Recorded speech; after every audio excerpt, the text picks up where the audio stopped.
Hail them. Hailing frequencies open, sir. Hailing frequencies. Open. They're hailing us, sir. On screen. Hello and welcome to another Hailing Frequencies Open podcast, where we're trekking through the past and future of Star Trek.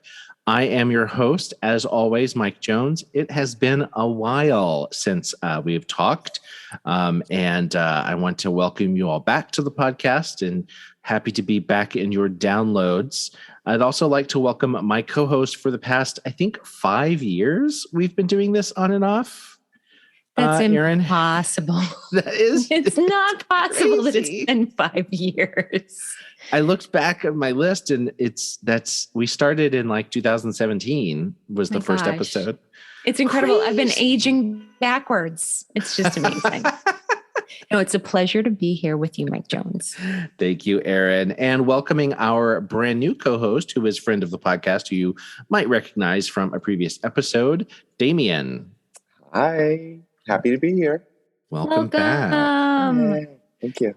Damien and I recorded a quick getting to know you episode previously. So I don't know if I'll release that one before or after this one. So maybe you've already heard that, or you should come back for it next week. So I'll just try not to repeat myself. So our topic today is what are your top 3 Star Trek episodes and your worst 3 Star Trek episodes? In other words, which ones would you never change the channel away from, and which ones do you always like skip, in the when you're streaming, that sort of thing? You're not allowed to say all of season 1? Is that an option? I tried not to pick bottoms from season 1 because it just seems so obvious. But Yeah. at least one of mine is from season 1. So Okay, so without further ado, I feel like we should just jump in. So let's each give one of our tops. And let's see, Damien, why don't you go first? ooh, all right. It's so hard for me to pick my favorite. But I stuck entirely to Next Generation episodes because I felt like that was sort of my wheelhouse and the easiest for us to talk about. I did not do that. I know. It's okay. It's okay. So the first one that I wanted to talk about was The First Duty, which I felt like is maybe an unlikely choice, and it's also an episode that I'm likely to put on if I'm maybe going to fall asleep, and I'm okay with that. So you can just dream because about you have Wesley Crusher? Because I'm like, yes. Well, listen, I was like a strong Wesley Crusher hater from season 1. I think I had like a button that I got at a convention that said "Shut up, Wesley." Right? No. Yes, I We was. stan Will Wheaton on this podcast. Oh, I stand Will Wheaton. Yes, no, this is different. This is different because to me, this was like finally they gave Wesley like a real story. Wesley got to be a real person, and he got to make a bad decision, and he got to suffer the consequences for it. Like this to me, like there were so many wrongs done to that character early on, Right. from implausibly saving the ship too many times. And this was our chance to see him in a different light and have him like really learn a hard lesson. And it was one of the first times he wasn't like a wonderkind. He wasn't this like smartest person in the room, everybody's, bowing down kind of thing. He was just a college kid who fucked up, basically. He succumbed to peer pressure and made bad choices. Right. Very human. He did. And he defied Captain Picard, and it was, and not to mention, there is one of the most epic, inspirational Captain Picard dressing down speeches of anyone, where he actually says, the first duty of every Starfleet officer is to the truth. Like it's one of those, like, even still, like I watch it and I still like feel that moment, get like a little chill to it. And, you know, I think correct me if I'm wrong, it's the first time we see Starfleet Academy. That sounds right. Yeah, right? Yeah. It is. I can't think of. Yeah. It's one of the few times they go back to Earth. Yeah. Right? And chilling in the Bay Area. Yes, the Golden Gate Bridge. Nobody Nobody drives anymore. Why do we still have bridges? It's an ancient bridge. It's ancient history. It's a monument to ancient history. Mm-hmm. But also, this episode introduces 3 important characters that come back. Yeah, right. That's what I was about to say. We get Boothby. Mm-hmm.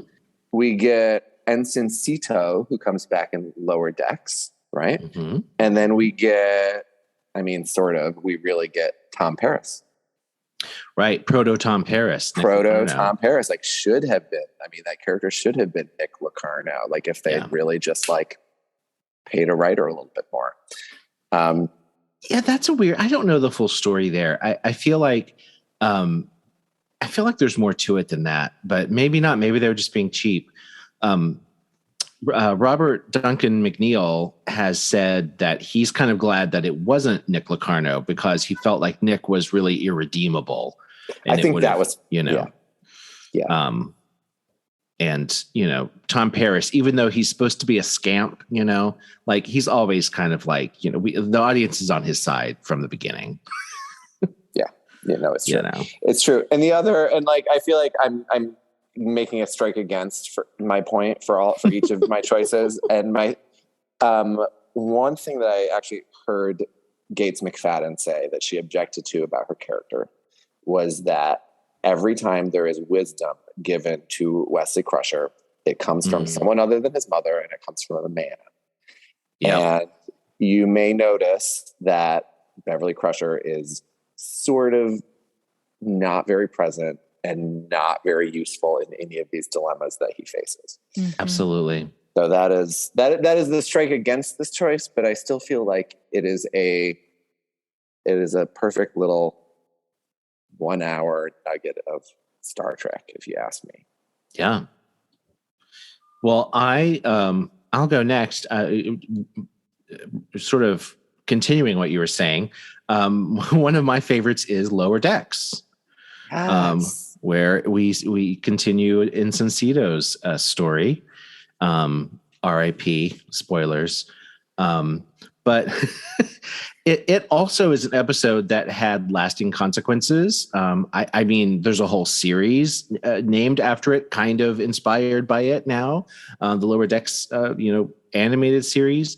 But I think one of the reasons I loved this episode, especially back when it first came out, is I liked just pretending that I was on the Enterprise and not necessarily, this is going to sound really boring, not necessarily doing anything like very dramatic, just working, you know what I mean? Mm-hmm. That was just, in fact, this is maybe a window into what's wrong with me. But when I was probably a teenager, I would lay in bed at night and just kind of imagine, close my eyes and imagine that I was in quarters on a starship. I would picture it around me. If I opened my eyes, that's what I would see. And it was very relaxing and I would just drift off to sleep, on YouTube. Do they have roommates? Do they have roommates in that episode?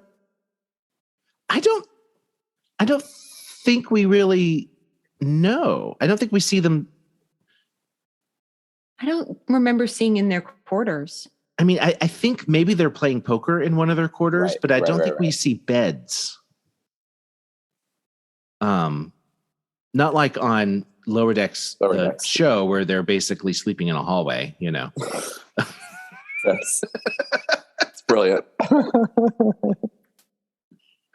We also actually get a character out of Nurse Ogawa in that episode, right? Who gets very little to do. Right. Otherwise, just sort of set dressing. Right. Yeah. Yeah. And the oh gosh, I already forgot his name, but the waiter. I feel like we see that waiter again, but I don't the one who's a lower decker but not an officer. He's just working in 10 forward. I could be wrong. That we don't. Can you see imagine him. being a waiter on the Enterprise? Like, how do you get that gig? Right? Yeah, that one's interesting. Okay, Like, that's is he also like an Elorian? Is he like Guinan's race? Like, is he like right. is he like a younger, like listening alien? Is he a listener? Younger, meaning like he's only 300 or 400 years old, as opposed Right. to however many million years old a guy actually is. We never got a real answer on that. Yeah, and it's especially an easy job because you're just walking from a replicator over to the table. Over, like, there's. It really feels unnecessary. Yeah, you don't have to make change. You're just there to make friends. You're there to be friendly. Yeah. It's an atmosphere. Okay, Erin. Let's see. I think for my first offering, I will come with, I think it's from season 5. I'm looking it up to double check. Yes, season 5, The Inner Light. That one for me, it doesn't do anything for the overall plot of the series. Like in terms of, it doesn't advance anything, but in terms of just being this beautiful, rich character exploration, like that episode, young 11-year-old me watching that and like grappling with the enormity of that this civilization ultimately, I mean, spoiler alert, the civilization ends. Right. And they send out this probe that takes someone and actually has them experience an entire lifetime. So he's now carrying like the entirety of this people, and then the loss that he experiences having an entire life and a family, and to find out that it's not that it wasn't real, because in a way they were real, but they were lost long ago. And yet he had to experience that and we all experienced that loss with him. And it's just so emotional and beautiful. And, 11-year-old me couldn't help but like imagine, like, what about humans in the future? And, what would we send out into the universe to encapsulate the human experience, and how, what would that look like for us? And just big questions for a very young preteen mind. But I went back and watched that episode, not very recently. I saw it like a couple of years ago, and I was just like, God, that really is an amazing episode. A little offbeat, a little bit of an offbeat choice, because it's not like pew pew pew and things like that, but it's beautiful. And I think if memory serves, Picard like plays like a recorder or a flute or something, and it's very sweet. And it comes back. Yeah, he plays it later. I would say that does contribute to the larger story, though, because one of the ongoing stories is Picard's inability to have a family. And he's never, and it comes back in Star Trek Picard as he's an old man, that like he had, the sacrifices that he made to like have the life that he does. And that is, it gives him that opportunity. I think I love that one. That's a good call out. Though. You're right. It's also interesting that his character has 2 lifetimes of experience, which I feel like they don't tap into enough. Going forward after that. But, he retains the musical ability. So he plays the flute. Side story, they auctioned off a whole bunch of the props a few years ago. I mean, this was a number of years ago at this point. Paramount did with Christie's. And the story I heard was the person who bought the flute, I don't know how much they paid. It was a lot of money. And then they were very disappointed that it doesn't play. It's just a prop. Like you blow in it and nothing happens. It's not a flute. It's funny. But, that's funny. There was a follow-up comic book that the writer of the episode wrote, or they wrote a follow-up script that was adapted into a comic book. But I didn't read it. I feel like it would pull away from the story. It's just, I remember it blowing my mind that you could live a whole life in 20 minutes. Like, just like, what? Well, and that it's the people in his life that he knows that created the probe that he finds later, you know, that Right. they're the ones working at. I mean, it comes together so beautifully. It's just very rewarding. Yeah. I love that one. All right. Well, okay, so let's jump let's to- ruin things. Yes. Yeah. Let's jump to an episode you always skip because it's not great. And let's just keep going in the same order. Oh, all right. So we alluded to this off the record, Mike. One of my choices was from the 7th season, and I actually rewatched it because I had never watched it. After the first time I watched it, I was like, I'm going to watch it again. So I was like, if I'm going to talk about it, I should rewatch it. Masks, season 7, right? Aaron's reaction. It's so bad. And the thing is, Star Trek: The Next Generation meets Legends of the Hidden Temple meets it's awful. It's awful. It's awful. And it is. And actually, my response to watching it again was like, okay, maybe I was too harsh on it the first time around because I remember watching it and being like, Sure. okay, there's only 10 episodes left. I only get 10 more episodes ever of Star Trek: Next Generation. It's ending. Everyone has to be amazing. And that came out and I was so angry. Because it has all these ingredients that are kind of good, right? Like you get to see Picard as an archaeologist. Data plays a bunch of parts, right? And he, Right. Brent Spiner gets to do all his crazy character work. You get Smart Troy in the real uniform. Mhm. And she's sort of convincingly has expertise in what they're talking about. But it ends, they literally say, right?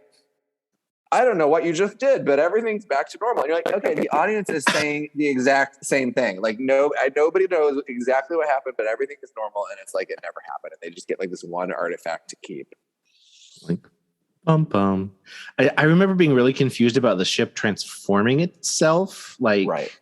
So they encounter a comet that has essentially it's something that it's actually in concept is not terribly far from the amazing inner light that you just mentioned. That there's a comet that has a probe from a long extinct millions of years ago alien culture that wants to be remembered. Okay, first of all, they already did it well. And, and then the ship is somehow transformed into an Aztec temple kind of thing. Mm-hmm. And also I hate to say this, I got bored. I kind of kept tuning out. It was not even campy enough to get through. So Masks, I stand by that as one of the worst. That would be a fun cosplay, Data with the mask on. As Mosaka or whatever. Mosaka is waking. Yeah. Yeah. Mm-hmm. Okay, I will go. I'm going to jump off of TNG and jump over to Voyager for this one. And this one's almost easy. And I rewatched it just day before yesterday, actually, to make sure. Because I was like, do I really want to use this one? Because everybody kind of says it's terrible. So, we're kind of avoiding the obvious ones. But I watched it with Tim in the room, and he could not stop laughing. The episode is Threshold. Yep. And to jog your memory, Aaron hasn't seen this, so I'll just describe the plot to you. So the USS Voyager has discovered a way to break the warp barrier. You can't actually reach warp 10. Theoretically, you would exist in all points of space at the same time if you reached warp 10. So they find a way to do it. And so you become an electron? Never mind. Go ahead. Good question. So Tom Paris in his test shuttle breaks the warp barrier, goes to warp 10, and then we think he's fine, and then he slowly starts turning into a lizard and loses who he is, and then kidnaps Captain Janeway and puts her in the shuttle, and then they go to warp 10 together, And then eventually the ship finds them on a planet as lizards, and they've had children, little lizard children. And at the end of the episode, they just leave the lizard children on the planet. That's the plot. So there's a lot to unpack. And you're like, did someone use that line from the other? I don't know what you just said, but everything's back to normal. Right. Oh, yeah. They don't exactly explain how they, something about the warp, something. I mean, it's Voyager. So there's a lot of techno babble, but isn't it like they de-evolved into some sort of like the like vestigial DNA from something on the planet that they're from Earth? I think the idea was that they represent another leap in our evolution, which is weird because yes, it looks like they de-evolved into these non-speaking like salamanders. And they had like little baby legs, right? Yes, and they just kind of sit there. Oh my God. This is not okay. I have not seen this episode. Now I really want to. I want to hate watch it. It's like you feel like they should be able to just take a few and strike them from the cannon, Right. But I think what's surprising and disappointing to me is to have the concept that like you can't reach warp 10. And I feel like we've cheated with that. I think the Traveler absolutely did, but whatever. Like there's a lot to mine there. Like, oh my gosh, you basically traveled to infinity. Like you've come back before you left, whatever. Like there's a lot of really cool stuff you can do there. And the best they could come up with, you turn into a lizard is disappointing. I'll tell you, the moment that the episode jumps the shark is because Tom Paris slowly turns into a lizard. And he at one point is talking and then it just starts choking and like coughs up his tongue. Like his tongue falls out.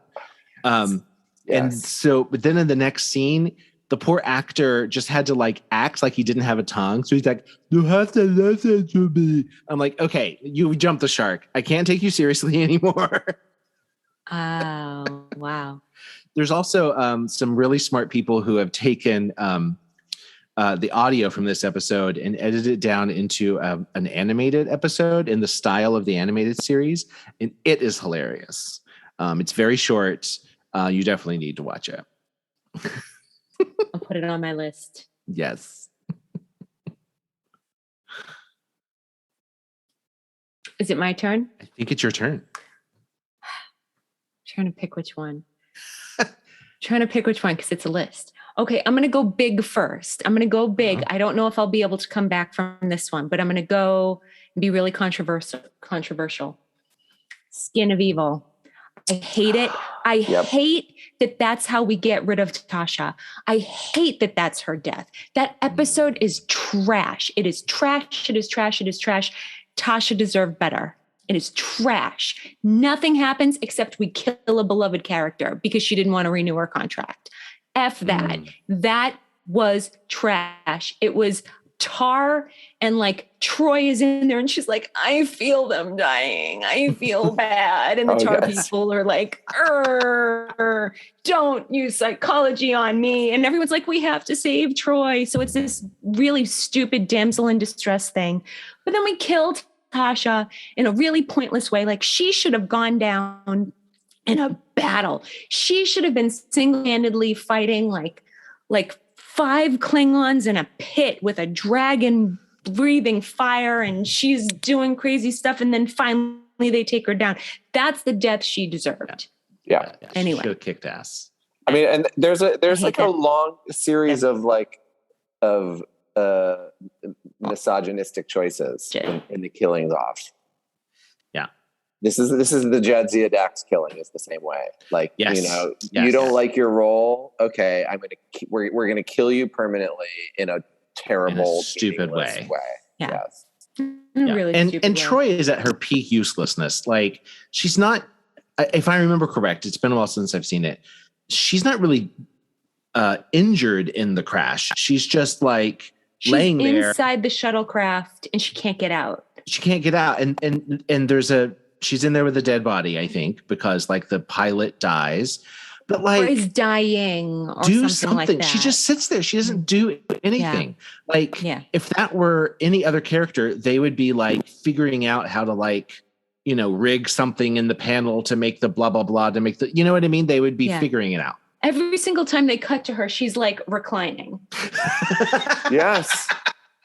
And maybe it's because her costume was too tight, because they were not kind to her with that costume. She's like laying there like she's in a corset, like on a, what do they call them? Fainting couches. And her like bun is kind of like weirdly askew, and like, it's just not like, I love the character of Troy.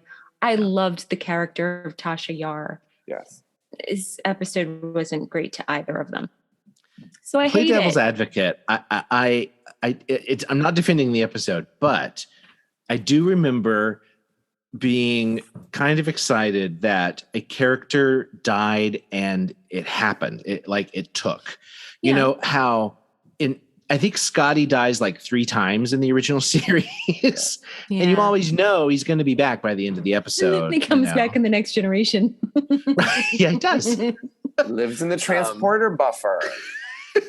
And that actually, works, I love right? how they make fun of that on Lower Decks, because a character dies. Spoiler: a character dies and then comes back. But then, like, nobody comments on it. They're like, you know, one character is like, "Oh my god, didn't he die?" They're like, "Oh yeah, you know, the bridge officers always die and come back. It's just a thing. Don't ask about it." You know, because they're lower deckers and they don't get to know the plot. You know. Yeah, I love it. Yeah, I mean, I will say that that was interesting because it raised the stakes for everything, because it sort of, it became like, is no one safe? So there's value in that. And also like the memorial service was very sweet. And then the way that sort of added some really great layers to Data's character. Like there were good things that came from this episode, but the episode itself was trash. Yeah. Okay. That's my story, and I'm sticking to it. I support your story. On a lighter note, let's talk about some good episodes again. So I'm gonna stay away from TNG with my next one, and this is almost you know how people get like a body of work Oscar. You know, this is almost not the episode, but the fact that I'm so in love with the show. But I chose the Lower Decks episode Where Pleasant Fountains Lie. And the reason I chose this episode is we encounter an alien race and we find out that one of the characters is a member of that race. We just didn't know that before. It wasn't a secret. And they are space, you know, they're warp capable. They're fully, you know, at the same technological level as the Federation. But they are obsessed with kind of like Ren Fair life. So they call their like the warp coil, like coolant fluid, like dragon's blood or whatever. Like everything has like weird names. And I just found that so enjoyable because why not? Why not? But really, this is kind of a body of work thing. I'm just really happy with Lower Decks, with the humor and the different perspectives that we're getting about, you know, our universe, our Star Trek universe. Well, and I love it because it's objectively funny on its own, and you don't have to understand the Star Trek background to it. But I feel like that to me is a reference to all of those weird old TOS episodes that like random, where they go to a planet that's like randomly living like a specific movie genre. Yes. Do you know like why they explain it a little bit, and it's funny. I mean, they just did it in Strange New Worlds. I almost said Stranger Things. With the episode where they're kind of lost in the storybook. It's like you know, it's the same thing. It's like we have these cool costumes. We should use them. I got to say, I prefer that on Lower Decks. Whereas in Strange New Worlds, I'm like, okay, this is cute. Like, obviously, like the cast is like loving the like break from their characters, like to do all this wacky stuff. But like all of those, I appreciate that lightness in the animated more than I did on Strange New Worlds. I'll say. Yes. All right, that was mine. Sorry. Is it my turn? Yes. I'm gonna pick a Borg episode of TNG that is not Best of Both Worlds, which is amazing. I'm gonna go with I, Borg. Oh, cute. Yes, because first of all, so many of these Borg episodes are like you kind of have to suspend disbelief that they survive, especially on Voyager. Where you're like, okay, how many times can this little ship encounter a giant Borg cube and be at death's door and somehow come out of it alive, right? Right. Whereas the setup here, they find one living, disconnected Borg that they bring on and try and, they nurse back to health and then have like a moral dilemma on their hands. And it's such a classic like Star Trek moral dilemma. And it gives you something that TNG was rarely able to deliver, which was like true character conflict, right? Is it like, obviously Beverly is going to be the one to be like, bring him on board, right? And then it's like so true to all of these characters that we know and love, right? You get that Geordi and Beverly are like the ones that connect with him first, right? And then you get and then they try and like appeal to the captain who is very hardened to it, obviously. And then and Guinan is amazing in this episode. Yeah. I don't know. Do you remember the fencing scene? Where she like plays wounded and then she like gets him with her sword. It's like, see what happens when you trust somebody when you shouldn't. And it is like just so many perfect character studies. And then the order in which they all sort of like come to like feel for this Borg, that Guinan is kind of next because Geordi urges her to go. And then she urges the captain to go. And it all just like, it plays out so beautifully, and that you see this like, the first time we see Hugh, and he's so like, childlike and compelling, and it's just and it's one of my favorite Guinan episodes. Also, it's one of those, like you watch her have this like really beautiful change of heart about this person. Yeah. And it has lasting consequences, which you don't always see in Next Generation. Huge, yeah. It goes on into Picard for decades. And they have, the moral dilemma: are we as bad as them if we engage in genocide? And it is because of the virus. Do they or do they not upload the virus? Right. And they choose not to. Which also, there's one of those ones you're like, isn't Starfleet Command like going to weigh in on this? Are they that right? Like, decision like bigger than like this one ship? But that's funny. Well, and I think it's one of the things that they bring up in Drumhead, where is it Drumhead, where someone accuses Picard like you had a chance to infect the Borg and you didn't take it. Drumhead is first. Is before. Okay. But no, you're right. It is. It happens. That might be Nechayev who does it. I don't remember, but yeah, it comes back that he made that decision to not infect them. But in a way, the individuality was an infection. It ends up being an infection. Yeah. Yeah. Because it starts to break down the collective in a small way. Right. And then we get dissent. But yeah. Is it my turn? I think it's me. I haven't given my second one. Wait, oh no, did you give your second one? Yes. Did you give your second one? I haven't given my second one yet. Great. I'm going to do another fun little like character-y one, Darmok. I enjoy that one so much. And again, it's one of those things where it's like, yes, up on the ship, like there's tension. What's happening down on the planet. But to watch Picard go through this journey of like these two people who cannot communicate and then have them start to feel it out. And you as the audience are no wiser than Picard. Like you don't have any clues. So you're figuring it out with him. And it's just fantastic. And then in the end, when he gets back up on the ship and he communicates, and I love it. To me, it's one of those episodes where if you're trying to explain to someone like, what is Star Trek about, but you don't want to give them too much backstory, it's an episode that you can show them and just it's like a meal unto itself. It's also frustrating to watch because after you've seen it once, you like understand what's happening a lot sooner than Picard does. And you're like, no, stop. Yeah. He's not trying to attack you. Pick the knife back up. You're going to need that, you know? Yeah. Yeah, it's a great episode. Well, and it deals with that, like, you know, why does everybody speak English? Why can they encounter these people for the first time and communicate? Yes. There's the universal translator. It's magic. Like, it shows you why we have that device. Otherwise, every episode would be that story, would be learning to communicate. Also, there was an interview that I listened to somewhere. I will have to find it, but that there with a linguistics professor who uses that episode to teach his class. Yeah. That's so cool.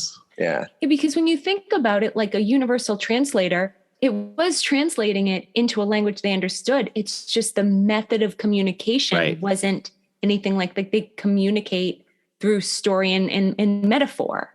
Right. Metaphor. And I know I almost feel like Mike is going to say it if I don't. Lieutenant on Lower Decks, come on, is the funniest freaking thing in the world. Yeah, it took like a couple decades, but there is comedy to mine from that brilliant episode. Absolutely. Yeah, I love that he has clearly had to like adapt, but he still slips into the metaphoric, speaking, and it's like, oh wait, sorry, the universal translator it sometimes doesn't understand or whatever. Yeah, amazing. So good. Okay, now back to you. And now it's my turn. Now I'm going to bring the party down a little bit. Bring it down. So this is a TNG episode in season 2. I don't remember if we reviewed this one. We must have when we did season 2. But if we did, we didn't linger on it. I think it is the final episode of that season, Shades of Grey. Which is the clip show. Just a clip show. I also rewatched this to be Golden like, Girls? Am I being fair? Yeah, is this the Golden Girls? On my list. Yeah, Piece it's of crap episode. Oh, it's so I watch a frustrating. Golden Girls clip show over that any day. Absolutely. Yeah. Well, because they're only showing like miserable clips. Yes. It's like Riker is in a coma, and the only way to save him is to make him revisit all of his terrible memories from the past season. Season 1. Also, if you needed a reminder that the first 2 seasons are terrible, let's cap it off with a recap of all of the terrible moments. Yes. At least they were smart enough Pulaski? not to sample Code of Honor. Oh, that's true. This is Pulaski's last episode, right? It's Pulaski's last episode. Her little unceremonious. A fitting end for a crap character. Oh. Terrible. Mike. We have Mike Jones. I feel like we haven't discussed Pulaski with Damien, but I feel like there's some differences of opinion here. he threw a rapid fire at me, and I had a complicated answer to a simple question. I can't wait to hear. So yeah, I mean, the framing device is ridiculous. There's nothing to defend. Well, there's not even any good scenes that they added. It's all just like they came in, they worked half a day, they banged this out. It was a writer's strike. That's what it was. They didn't have enough episodes to make a season, so they threw something together for the last episode. It's terrible. Terrible. I don't know. I feel like you could have gotten some like fans to be scabs and help you build out a little more of a script. Mm-hmm. Jeez. Okay. Did I skip you, Damien? Oh yeah, I've got 2 stinkers left. Yeah. Give us one. So this one I think is actually like so bad that it's like easily forgotten that it exists. And I watched it with Colby. I watched something that he wanted to watch. I was like, in exchange, will you watch a terrible Next Generation with me? And he agreed, not believing that it could possibly be this terrible. And season 5, so there's no excuse. Michael Piller was running the writer's room, right? Yeah. And imaginary friend. Oh, come on. Are you serious? I It's not that loved that as a bad. little girl. I loved it as a little girl. Well. I mean, looking back on it, I'm sure I'm sure it does not age well. Well, so all right. So my thing, right? We're talking about first 2 seasons suck. Season 3, Michael Piller came in and he like had a whole new like way of running the show. That every episode was going to be character based on one of our 7, 8 with Wesley characters, right? And it was going to tell us something new about one of our important people and give them some sort of journey, right? And the journey was the little girl who we had never met before. That's true. And it's a little bit of a Troy episode. Yeah. But really it is, I'll tell you what though, that imaginary friend girl was super creepy. The little blonde girl was really creepy. So that was a plus. The other plus is that you have some excellent Guinan moments, which we keep coming back to, I guess. Mm-hmm. But, also, it was the device that we've seen before that Lower Decks makes fun of is they go through some sort of nebula or energy cloud, and there's like a little ball of light that like travels through the ship, and like, who's it going to go into? And it goes into this little girl's brain and extracts her imaginary friend. And it's that they pulled that from the Bag of Tricks. Yes. This is a terrible memory from that episode, but there's a specific moment where Troy is checking the girl's quarters, like for the monster, and she's like, "Oh, she's not in the closet," and then she turns around and the girl's standing there and like shoves her into the closet. I swear, Troy's wig like almost falls off. Like there's so much hair all of a sudden, like poof. So rewatch for that moment. Well, and it's funny because as I watched this with Colby, as he suffered through it, he's like, I'm worried that you're using this on your list because I don't want you to come across as anti-child. I smell children. I hadn't thought about the fact that it's a new character, this kid. They did that a couple other times. There was the little kid that gets obsessed with Data. Yes. Which I also don't like that one, but then I was like, I can't say that because then I really will seem anti-child. You can't just do all the kid episodes. Right. If Rascals is next on your list, then we're done. No, I don't hate that one. I enjoy Rascals. Yeah. The little girl who plays Guinan is amazing. Yes. Did she grow up to be young Guinan on Star Trek? Oh gosh, that's a great question. No, she did not. I forgot that episode existed. It's fun. I like it a lot. It's one of the ones that like there's a short list of episodes that are funny enough that Tim really enjoys them because I mean he really enjoys comedy more than anything. And that's on the list. Rascals.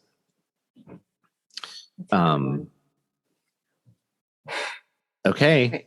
My turn. Yep. Angel 1. Oh, like yeah. I just watched that one the other day too. So offensive. It's gross. It's just, nah, I don't need to see that much body. Are we talking about Riker? Are we talking about Riker? I'm talking in that outfit, right? I thought you were going to say we don't need to see that much body hair. there's just a lot of like part. I don't know. Maybe it's supposed to be appealing and sexy, and it just doesn't come across that way.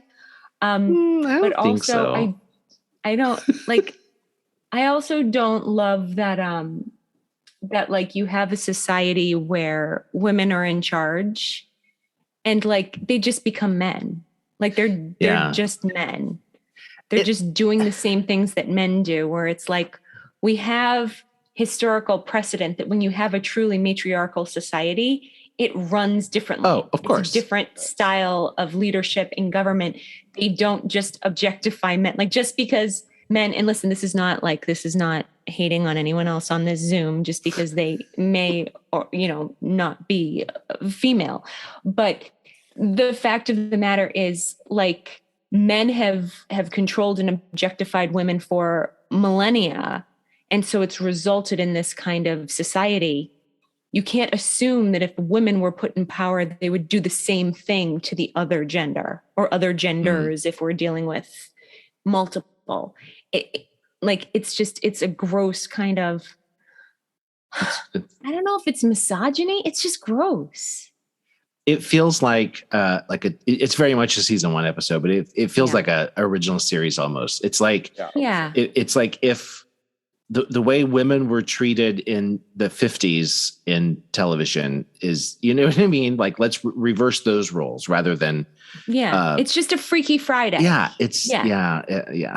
I would be interested to know if there were any women in the writer's room at that point. Like, had Dorothy Fontana already left at that point, right? Because she was only there for who else was there at that point in the series? Yeah, I don't think there were any. I mean, not until season 2. Don't know for sure. Yeah. I wonder. Good pick. I just don't love it. When it's on, I'm like, ugh, next. I'll watch an old episode of Charmed. I'm not going to watch it. Yeah. I'm not going to watch it. I'll watch season 1 Charmed. That's not great. Anyway. Okay, Damien, let's go to Happy. Right, this means we're going to end on a negative note. I just realized the way we've done it. So maybe do we want to do another negative? Yes, let's do our last. Okay, let's do negatives. Okay, go. All right. So, all right, this is kind of a hot take for me. I'm going to say that the Q episodes were the best episodes of Next Generation and the worst episodes of Next Generation. That we got things like All Good Things, we got things like Tapestry, we got things like Q Who, or even Hyde and Q, where he becomes human, where they are doing interesting things with Q.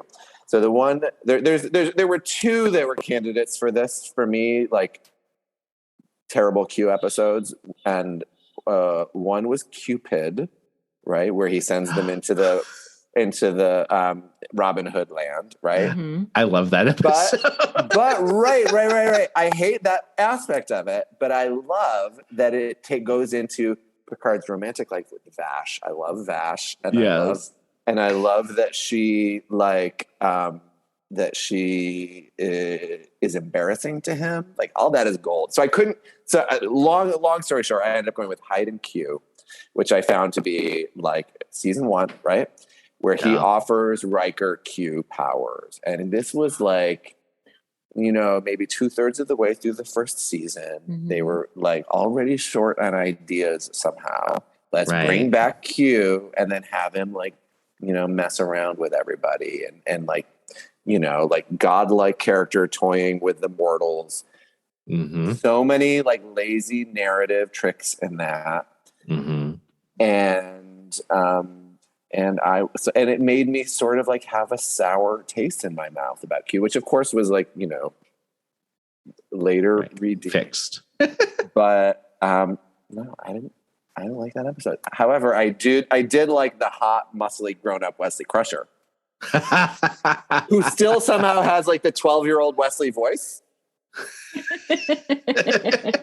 His vocal cords you get that wish, didn't grow. You can be like a hot, muscly, grown-up Wesley, but you still have to have your little boy voice. So yeah, the thing, not a fan. The thing that sticks out in that episode for me, other than adult Wesley, is the dog-like creatures and the Napoleonic uniforms. Yeah. It's just so weird. What are they trying to do? Yeah, they just went through. They're like, what costumes do we have? Oh, look at these dog heads. Literally, it's another one of those. What costumes do we have? Try it with the Napoleon look. That would be weird. Yeah, that would be weird. Let's do it. She's into weird stuff. Nobody driving the ship at that point. No.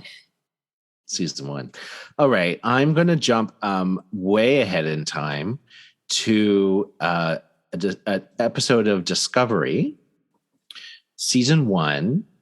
And much like TNG, I feel like Discovery started out pretty rocky, but they had a change of showrunner early on. And I think that show gets better each season. The first season is its weakest.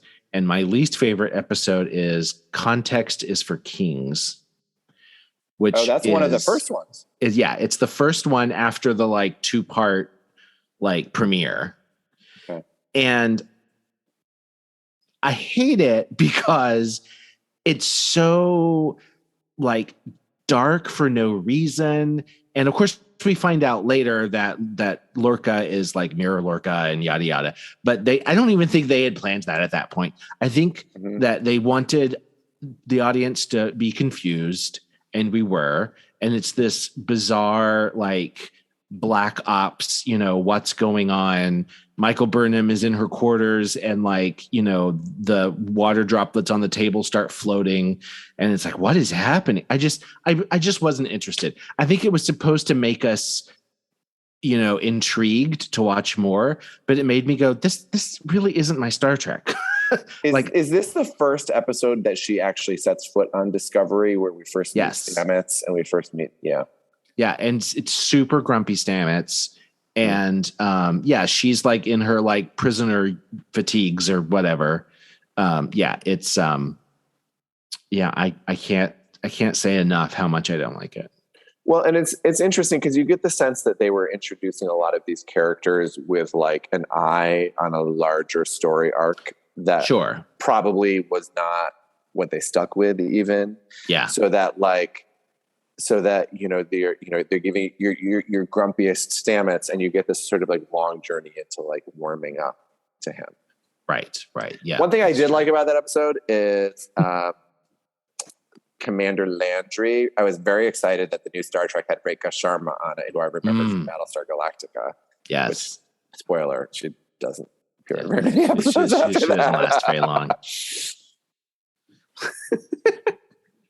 Yeah, I just felt like, is this Starfleet? This doesn't feel like Starfleet. And it isn't. I mean, at the end of the day, it's I don't know. It left a bad taste in my mouth. But the later seasons of Discovery are amazing.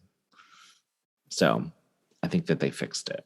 Yeah, and I think at that point when it came out, I was so hungry for new Star Trek that I was willing. I was very willing. I was like, okay, maybe it's not great yet, but I'm here. Yeah, like, me too. Just keep it going. But going back and watching it, it's hard.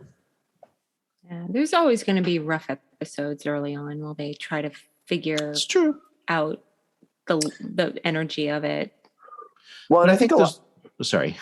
I think a lot of what, like from the 90s, like, Star Trek, like that they were doing 26 episodes, like with very little break. So like some of them are bound to suck. So there's kind of less excuse for it when they're doing like a 10 episode season, 12 episode season, whatever. Yeah. Well, and I think the writers were given this setup that was created by the original showrunners, and then, like, here's a mess, you fix it kind of thing. So it's, I think that shows.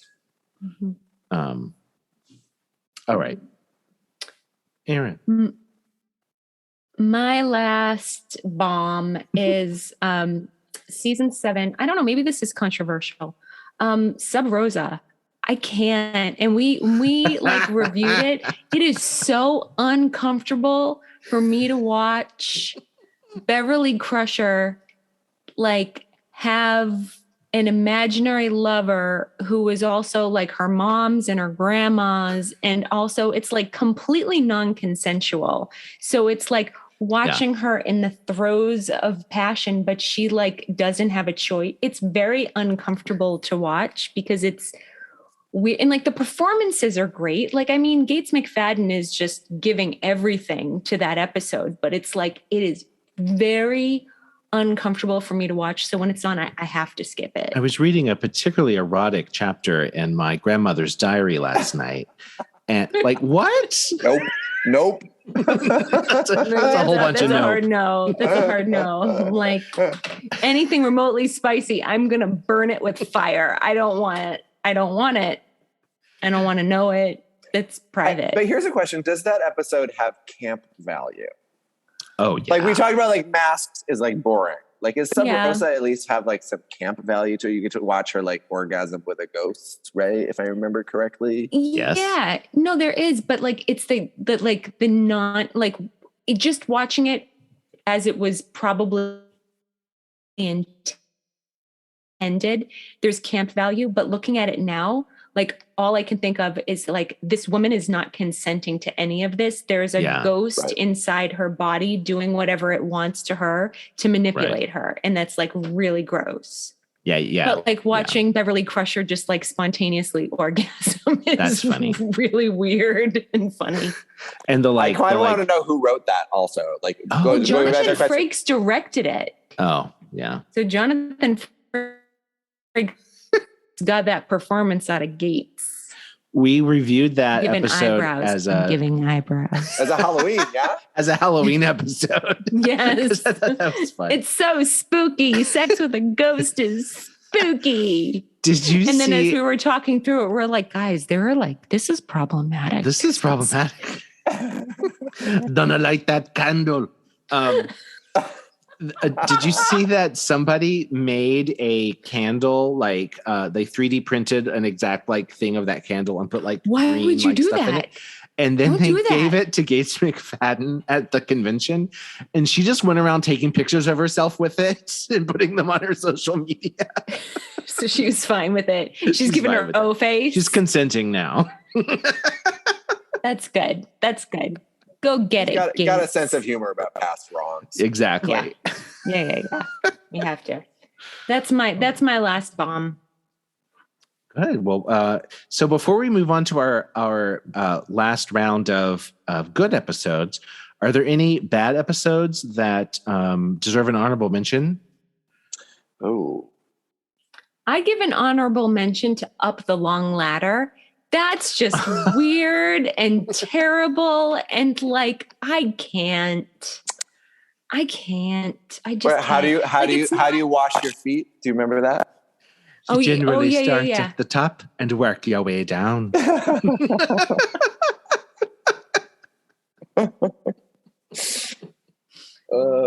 Yeah. I remember liking that episode as a kid, and then I rewatched it with my friend Brendan. You know Brendan, and he was like, "This is really offensive to Irish people," and I was like, "Oh, it kind of is." Yeah. It's really like it's stereotyping in a really like gross way. Yes, but it's just ridiculous. It's just ridiculous. Oh God, when they keep trying to light fires and the ship keeps putting them out and they get so mad. Anyway, that's my honorable mention. Excellent. I would say the Deep Space Nine episode Profits and Lace. A lot of people put that in their worst list episode. The one where Quark dresses in drag. It's just a terrible funny. It's like a comedy episode that doesn't really land. Yeah. There's a Deep Space Nine episode where early on where they're trapped in a game and they have to play like hopscotch and they're like doing that's and bad. there's like a song that they have to sing and I'm like we don't know these characters well enough yet to like watch them be stupid. Yeah. And like Avery Brooks is amazing and brilliant, but like that sort of like frivolous stupidity is not like his channel. It's not a good way to use him as an actor. No.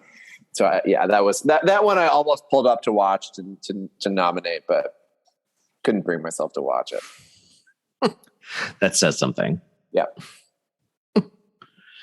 In terms of Next Generation episodes, though, I mean, there's a large well from the first season, but we already mentioned Code of Honor is usually in the list of worst episodes. I mean, that's so obviously to me the worst that it is, and the most offensive in so many ways that I may not bear mentioning.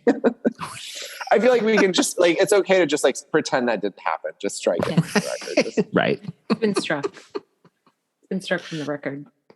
Okay, shall we cleanse our palate with some good episodes? Yeah. Damien.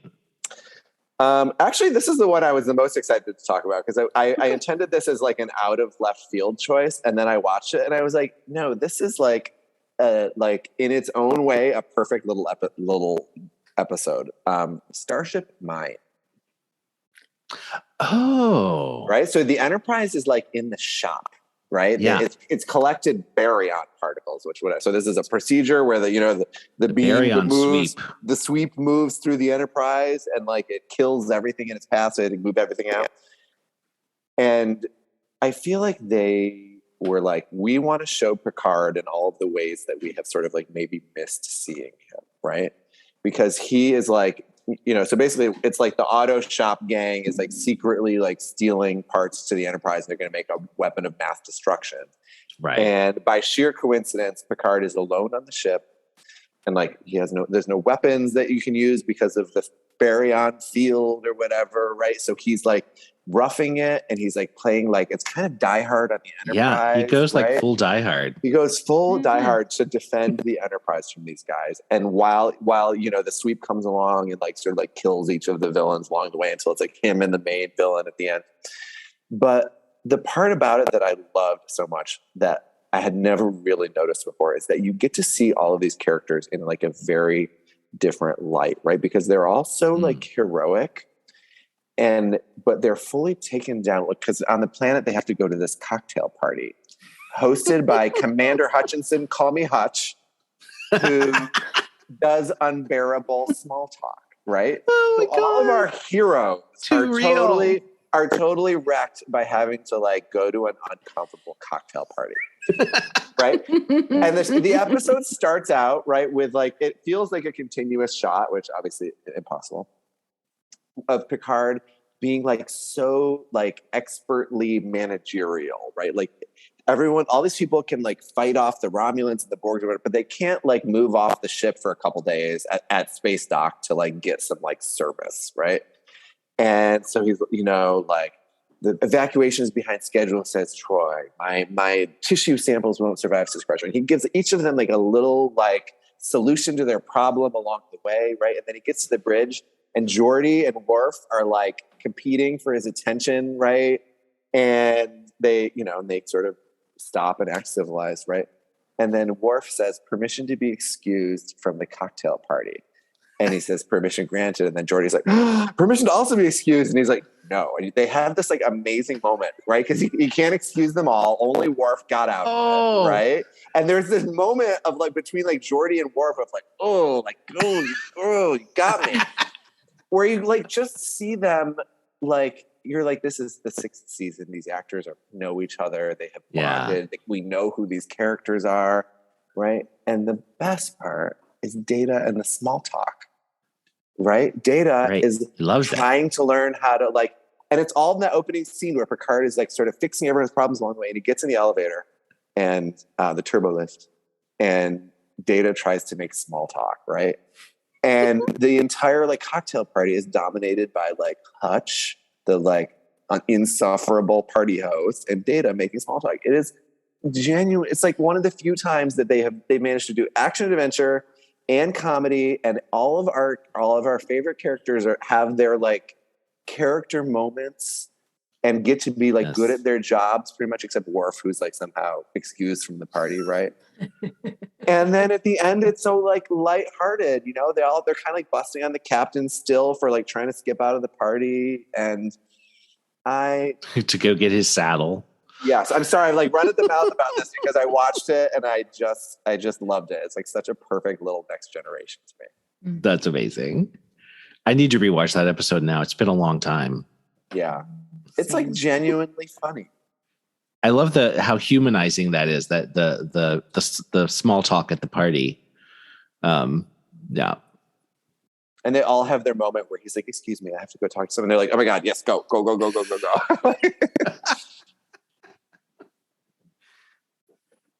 Okay, my next good episode. There's just so many to choose from, and I want to also stress that this isn't like what I think are the best episodes. These are just the ones in the moment that I thought of as being ones that I would never skip. But it's a Next Generation episode that Tim actually really loves it. It's probably his favorite episode, Cause and Effect. Yes. Where they're stuck in the little loop. Yes. They're stuck in the little time loop. So before in the teaser of the episode, the Enterprise blows up. So you're instantly like, what's happening? and then it starts over. And it's so well directed, the way that they shoot things from different angles, so it doesn't just get repetitive, that each time you see things from a slightly different way. And it's just brilliant. It like simulates my brain in all the ways that I enjoy. And you as an audience member get to feel smarter than the characters. That's true. Because you have an insight that they don't yet have. Right. You're outside of it. So you see them making the mistakes and you're like, oh, it's not going to fix it. You're going to have to do it again. A factoid that I learned about this episode is that Kelsey Grammer is the captain of the ship that comes through on the other side from the path. That there was a genuine effort to have either one. They tried for both of the Savics. Kirstie Alley. Oh, imagine Kirstie Alley and Kelsey Grammer, the obviously Cheers connection. If they had, been on the bridge of this, Kirstie Alley will never come back to Star Trek. But she wouldn't. Wow, would have been great. Love that episode. The Kelsey Grammer's character, Captain Bateman of the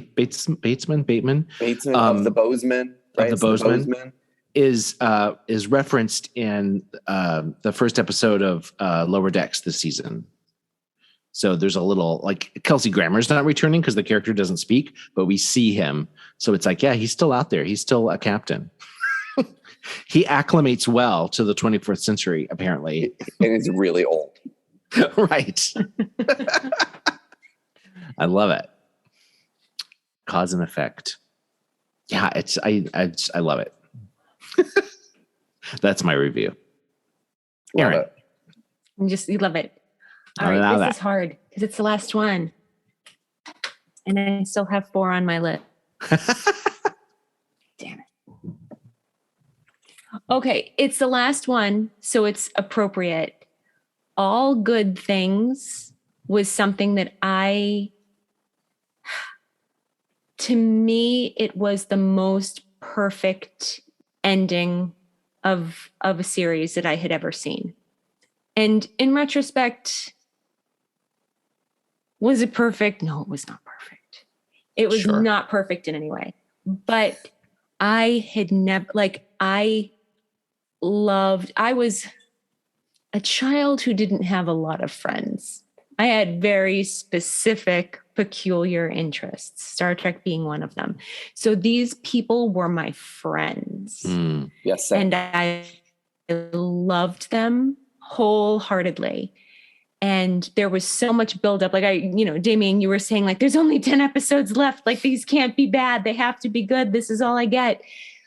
Building into this episode, I'm how do I say goodbye to my friends? And I knew there'd be movies. I knew, but this is special. And I felt like it was the best send-off that I could have had for them. The way, you go through this journey and you see, the whole thing come full circle. And did I need Q in the episode the way he was in it? I don't know. I think that they could have done interesting things, whether or not Q. And I love Q. I don't know that I think he was just there because they wanted to tie it back to the first episode, which is fine. But I loved seeing the characters that I loved in the future. I loved the way they threw back to season 1 with the costumes and the uniforms, and it just adorable. And then in the end, the way it resolves in the last shot of them playing poker and the camera panning up and, and this one moment stuck with me where he has to join the game and he sits down and Troy turns and looks at him and says, "You are always welcome."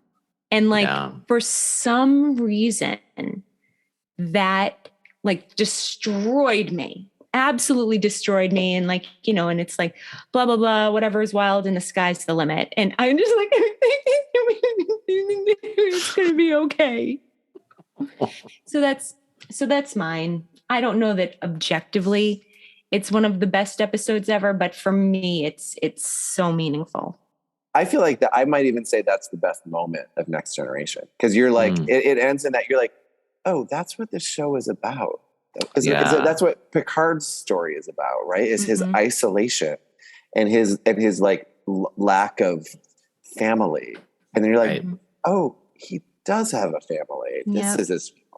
Yeah, he made his family. He pieced it together. Like, sorry, now I'm all just like. That's very sentimental. It's very sentimental. Yeah. I really like that they tie it back in with the pilot. And it's funny that you say that, you don't really like, they didn't necessarily need to have Q. Because the pilot originally didn't have Q, and they added him so that they could turn it into a 2-hour pilot instead of a 1 hour. So he almost doesn't connect to the rest of the episode. And the same is true here. I think that he's not the catalyst for the problem. It's he's just like machina. Yeah.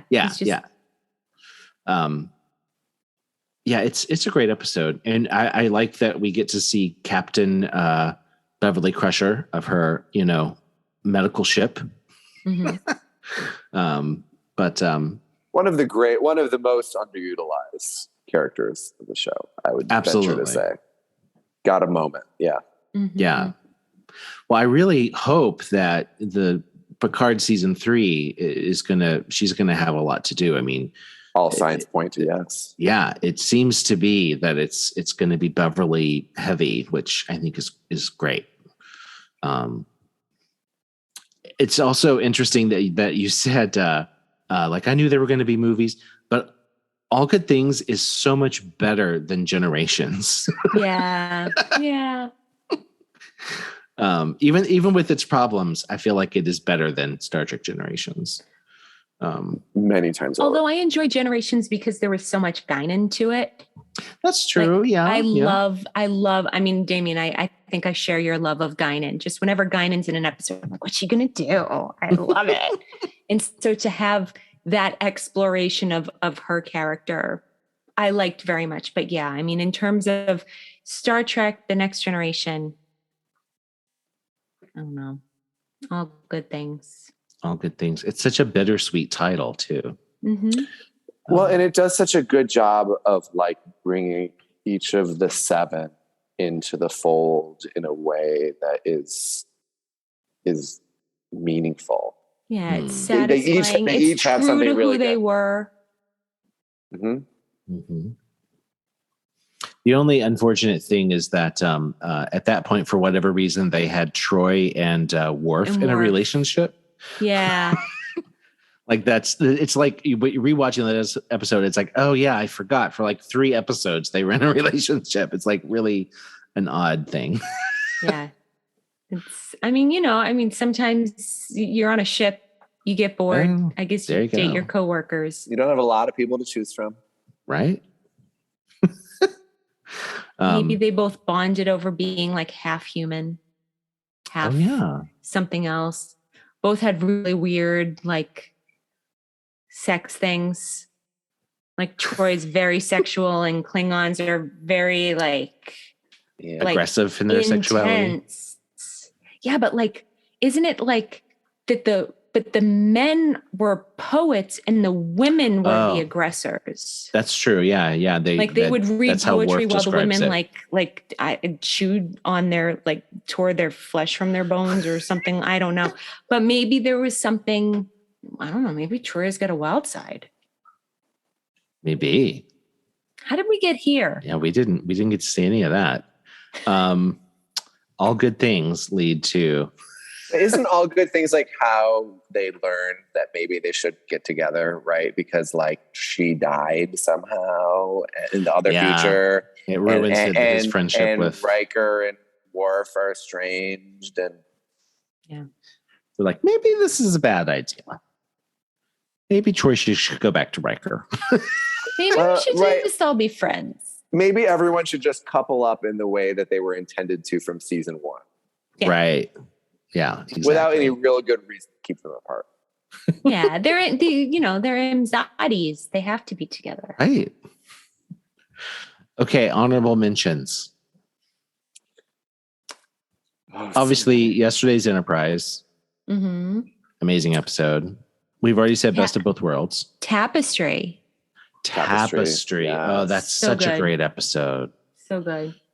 Another Q episode. Mhm. Mm-hmm. Yeah. Oh, The Measure of a Man, an early episode that was quite good. That's Yeah, probably season 2. the best early episode.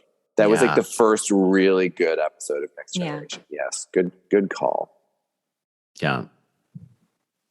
I said this when we reviewed that episode, but I think the missed opportunity was we could have seen Dr. Pulaski on her journey towards understanding data in that episode, but she's not in the episode. Mm-hmm. You know what I mean? Like, it's this whole episode about how data should be respected as a sentient living being, and the one character who has problems with data isn't in the episode. So, a missed opportunity. Mm-hmm. It's because Pulaski's trash. Well, how many husbands did she have? Like, she had that fling with Riker's dad. Riker's dad. Come on. Oh my God. And I love that, like, Too Riker good. is all embarrassed that his dad is, like, kind of slutty. You're like, okay, all right. Okay, Apple doesn't fall Riker. far. Right. You and Troy have Hot been in this kettle, have you open met? relationship for a couple decades now. It's fine. It's fine. He's washing Irish women's feet. Right. It's all over the place. It's all over the Oh my place.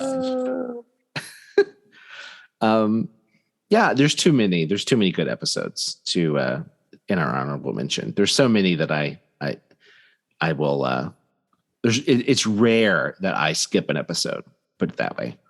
When Well, you binging. watch through in order. You maintain it. Because I'm No. totally, at this point I'm random. I feel like watching this one. Mhm. Well, I'll jump in. I'll jump into the river at some point, but then I don't jump back out and move. I just keep going wherever I jumped in, So if I pick, First Duty, then I'll just continue watching whatever episode was after that and whatever episode was after that, I only if Tim's in the room, I skip the Klingon episodes. He doesn't like the Klingon episodes. All like the whole thing with Worf and being dishonored and all. He's like, oh God, can we skip this? That's why I don't think I could actually get him to watch Deep Space Nine. Oh, I put on Deep Klingon Space stuff Nine, in there. and Colby will leave the room. He won't sit through any of it. And I'm like, why do you always come in at like the most like inaccessible moments? Also, Yeah. Like, the problem is your timing, Yes. Right. not the show. Yes. All right. Well, I think that we have covered this topic pretty well, and it's probably about time to wrap up. Any final comments from either of you? Pulaski's trash. There it is. The gauntlet is thrown. Damien's like, I thought this was going to be a friendly, interesting experience, but it turns out I'm being attacked. I just want to say that you can love Will Wheaton and hate early Wesley Crusher. Yes.